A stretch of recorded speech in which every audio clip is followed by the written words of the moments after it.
myself. Oh no, give me that cell. Oh, I gotta go like Cobain. 8 years to the grave, gone insane. My blood got propane. How you gon' go and throw my name with shame? Already cross-faded, making it to the disco. I hate it, and you know how this goes. You framed it, picture painted in my room. This that real life shit, none of Zoom, got the scene in it. Make sure you're subscribed to JerCrispy. Oh no, give me that cell. Oh, I gotta go like Cobain. 8 years to the grave, gone insane. My blood got propane. How you gon' go and throw my name with shame? Already cross-faded, making it to the disco. I hate it, and you know how this goes. You framed it, picture painted in my room. This that real life shit, none of Zoom, got the scene in it.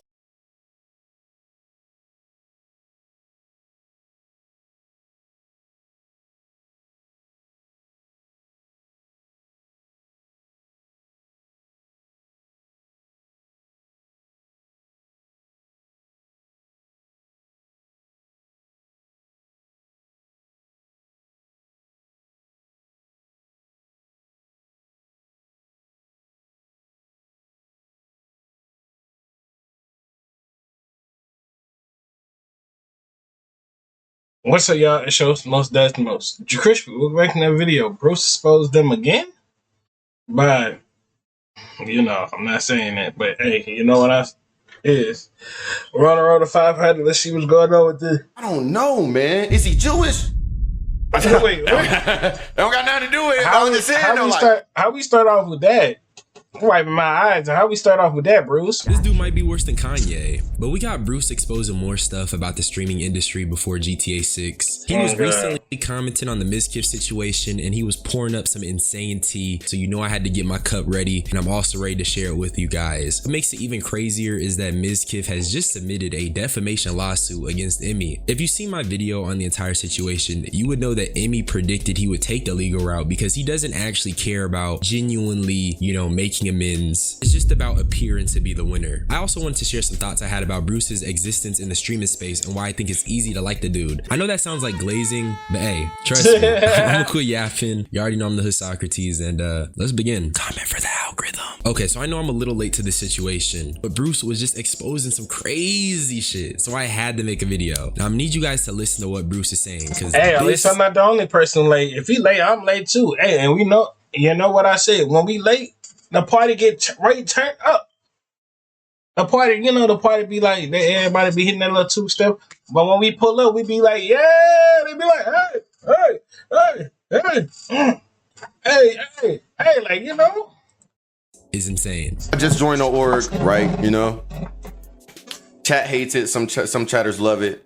And then everything just starts coming out, like sexual assaults, all different type of things, bro. And I'm just like, oh wow, how did we get here? I kid you not, bro. I sent a text like, yo, I'm leaving. And that same night, I got swatted. Now, mind you, this is the first time ever something happened like this. Ever in my life. Ever, bro. Ever. How they be knowing? The same night, bro. Think about it. How the fuck they be knowing where you be at, like personally, bro? And how they know where you live at just to get swatted? Like, no, the person who called the people so you get swatted, how do y'all know that what's going on? Like, that's crazy. He just joins the org. The demonic stuff starts coming out, and he immediately gets swatted after saying he's trying to step away. Gang, Big Brother is watching, and I want to use this moment to really articulate why I be saying Bruce is real. So I know that shit be coming across as glazing, but show me any other streamer being as blunt and candid as Bruce about the industry. Mind you, there are guys that literally stop saying his name and stop talking about him. And what makes that even more crazy is that Mizkif was still talking to niggas and hanging on stream after somehow surviving essay cover-up allegations. So when you think about all this crazy stuff, like how Mizkif still had a semblance of normalcy after some of the craziest allegations in existence, and how Bruce was treated like Voldemort, it's mad refreshing to see that he's still able to candidly speak on the weird stuff that's happening. And I hope he does so, because, you know, it's appreciated for real, man. Especially when you got Big Brother breathing down his neck. So I'm like, oh no, they 100% had something to do with it. Like 100, like that's just how I started thinking. And that's when I literally knew oh, these are not the games that I want to play, bro. I'm too protected by God. Y'all can't, you know what I'm saying? Mizkif has always been, I don't know, like niggas was just like, it felt like a Get Out movie sometime, bro. And I'm not here to bash anybody. I'm just here to like tell y'all my experience. Feel like a Get Out movie. Well, y'all know about that Get Out? Then shoot. You'll understand when the dude was looking like this on the chair like this. Eyes like this. Big eyes like this. Tears coming down his eyes. Like, yeah, you'll know what I'm talking about if y'all go watch it, son. Nigga was like this.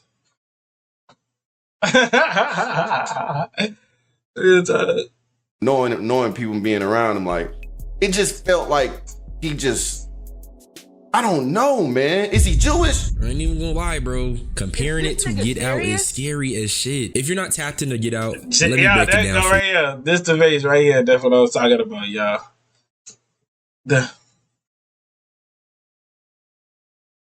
Like, basically, a black dude gets invited to his white girlfriend's family home to meet her parents and stay. But then it gets revealed that it's actually a body auctioning event where they're trying to steal his body. I assume the comparison stems from the fact that there is a two-faced nature to the industry and how it presents itself as a friend/ally only to then reveal a more sinister side. If that's your comparison, that is crazy as hell. I know hella kids are looking up to these dudes, so I hope not only them, but the general population is opening their eyes, because this is wicked for show. It's so serious when I say this.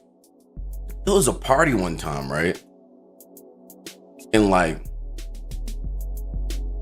I was streaming.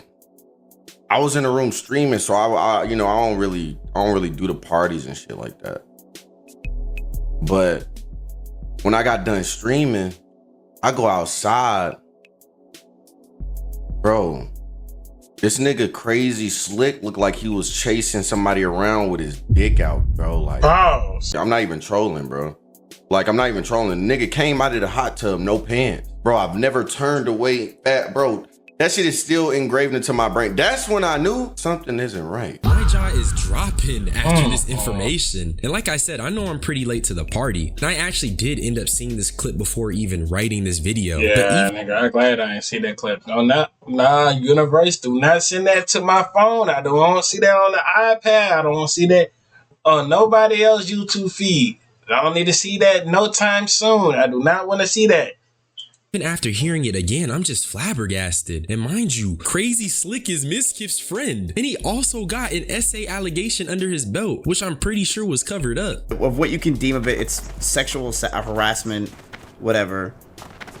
At a low scale, it's not really a big deal. I don't think people really gave a shit and really cared. But let me actually be clear. I'm more flabbergasted on how long this information has been kept under wraps. And I would cook Bruce, but low key, after hearing he got swatted, it seems like the intimidation and violence used to hinder victims in the music industry is being similarly enacted here. So it really is a sick situation all around. And hopefully, after all this is said and done, we can have a serious conversation about why streamers are moving like this. You're just a streamer, bruh. You don't need to be intimidating people. You don't need to be moving weird. You're a person who happened to get famous. A lot of these streamers be humiliating themselves for real. So for you to go around and just sling all this power and try to intimidate people, it's just so weird. Is anyone else wondering how these people are able to sit with themselves after doing this stuff? Is that just me? But Bruce wasn't just dropping his knowledge on the Mizkif stuff. He was also speaking about group dynamics, and I was agreeing with his takes on it. Let me tell you something, bro.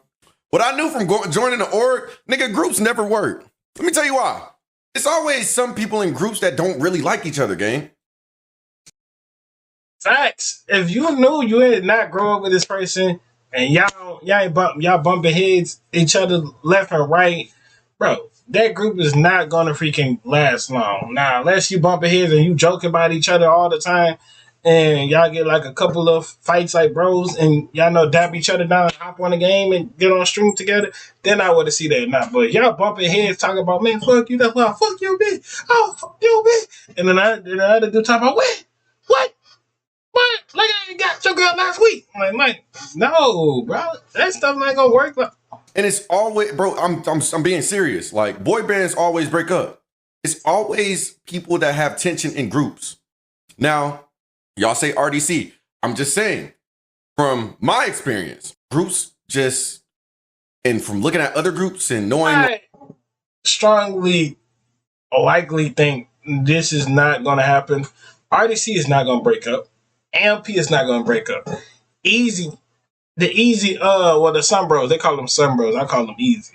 The Easy Gang crew, they not about to break up.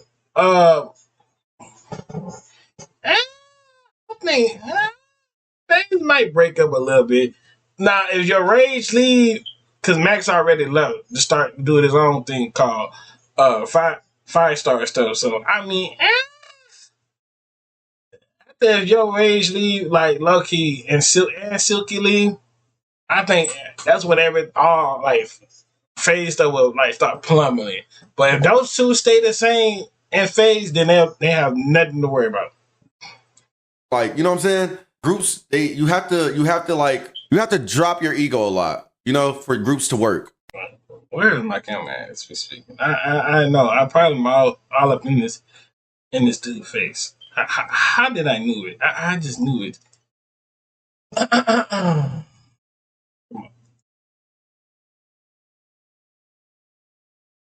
Right. But yeah.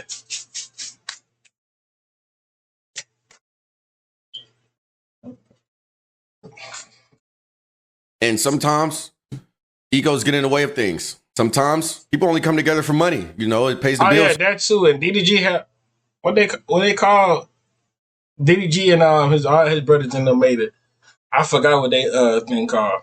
So you got it. It's like you forced type shit. You know. His take was just pretty agreeable, specifically the part about groups coming together to pay the bills and how it's really a game of egos. Starting with the money, let's keep it real. Streaming is a cash generator for niggas now, so we can't be surprised people are willing to compromise things, including their own sanity and well-being, in order to achieve this bag. And when you look at niggas like DDG, J5, you can clearly see a clash of egos between the two. But that's what happens when you give a bunch of grown people money and influence. It gets to their heads. Now, everybody is humble in an industry where you're touching this much dough and you're getting this much attention. So if you're trying to make it big, do me a favor and keep yourself grounded. Your sanity is worth more than gold. I say, look, ain't nothing wrong to have a group, but please make a group. And y'all know y'all about to get this hella cash, bro. Stay together. Do not let the money take over you. Now, if you want to do stuff like us regular niggas doing from the ground up by ourselves, grinding to our own stuff,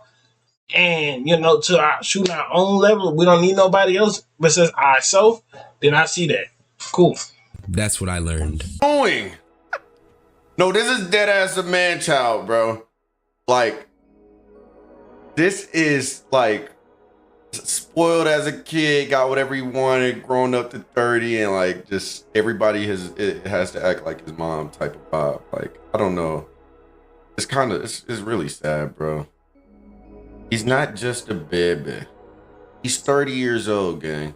I think that perfectly encapsulates who he is, a man-child, and much like Emmy said, he seriously sued, and that blows me because he admitted to being controlling, and I don't even recall him denying the essay allegations. All he's done is attempt to win in any way he can, and that's lame as hell. But in general, I feel like this is just all so weird, coming from a normal nigga perspective. Like, I know I be coming on here, saying I'm the hood Socrates, but bro, I'm just an 18-year-old. I just be chilling, bruh. I'm just trying to have fun. And I really dislike how content creation, which is something that I hold so near to my heart, has grown to have these overlapping negatives as the music industry. I feel radicalized in a sense, knowing that this is the nature of it and the nature of humans. What I also know is that I'm a hopeful guy, and that even though it's some real deal demons that are famous, the cycle of life is inevitable, and some cool positive niggas probably grinding right now who are up next. So that's really all I had to say. We're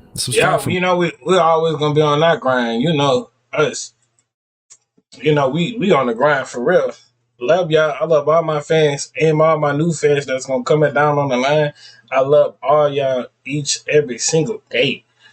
And shout out to the man above for waking me up every single day so I could go ahead and chase my dreams to be a legend of YouTuber, be a legend artist, be a legend in general of this style, of this earth. But if you like this, make sure you come subscribe, follow our social media, dip hop on the screen. See y'all when I see y'all. Love y'all to the bottom of my heart. We're on the road to 500, and I'm out.